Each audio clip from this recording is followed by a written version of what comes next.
Hello again. My name is Mark E. Dunn, and I'm coming to you with another summary for Christian Scriptures 3 taken at Houston Christian University.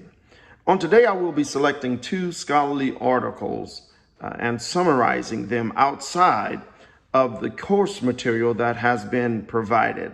The first scholarly article I would like to take a look at is The Post-Exilic Period by Amos I. DeShaw. Amos I. DeShaw. And he talked a lot about the transitional period. The transitional period. That is, the post-exilic period is or was a transitional period. He spoke of how the divide of the kingdom had political implications. The political implications of the kingdom's divide. That is, it made them weaker. It weakened the kingdom. Together, they may have been able to fight off the Babylonians and other enemies, but because after Solomon, his son was foolish, and the kingdom was divided, it weakened them. And they were not fortified against outside forces that wanted to overthrow them. And we know that that is exactly what happened. And they were not strong enough to fight them off. He also talked about the religious implications of the divided kingdom. The religious implications of the divided kingdom. So they were idolaters. They were idolaters. Because they divided, there is strength in numbers and there is strength in unity. The more unified you are, you can push a particular agenda. This is what the author was mentioning. This is what the author mentioned here. You can push a particular agenda and enforce it greater if you are together. But when the kingdom divided, they were able to worship here and worship there, and it caused a divide and made them weaker when it came to not only political power or military power, it also weakened them spiritually because they lost the greatest resource they had, and that resource was the presence and the Spirit of God dwelling among the people. So alliance with other nations made them weaker and not stronger.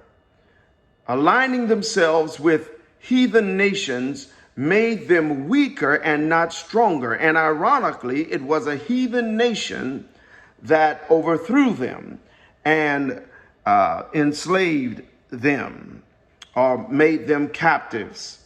The second scholarly resource I would like to summarize is The Religion of the Post-Exilic Prophets by Professor Louis B. Patton, PhD, Hartford Theological Seminary.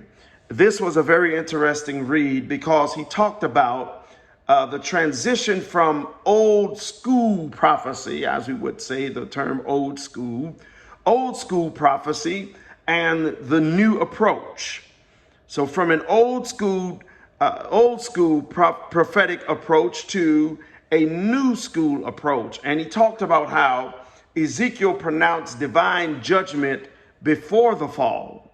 But immediately after the fall, his tone changed and he started talking about restoration, the restoration of God's people. So immediately after being overthrown and taken into captivity or being exiled, he started to talk about what will happen in the future.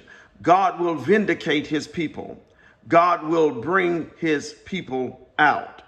And then also Haggai and Zechariah, they also found ways to infuse positive messages about Judah after the fall. So it was not all doom and gloom. Now it was a lot of doom and a lot of gloom, but of course there was the glimpse of light and hope that God will never leave his people in the hands of the enemies, which tells us God was there the entire time. So the heathens will not go unpunished was another message. So God says, I will allow the heathens to take you captive. I will allow them to overthrow you because of your wicked ways and because of your idolatry. But then I'm still there with you. I'm still there with you. I'm still your God. Even though you are in the midst of chastisement right now, I am still your God. And the heathens, those who have overthrown you, they will not go unpunished. I will not allow them to think that they did this on their own. I allowed it to happen. And I want that to be known as God. So I found these two scholarly articles to be very interesting. Of course, this is a brief summary. I could have gone into, more detail about it. But in a nutshell, that's what intrigued me about these two scholarly articles. Thank you and be blessed.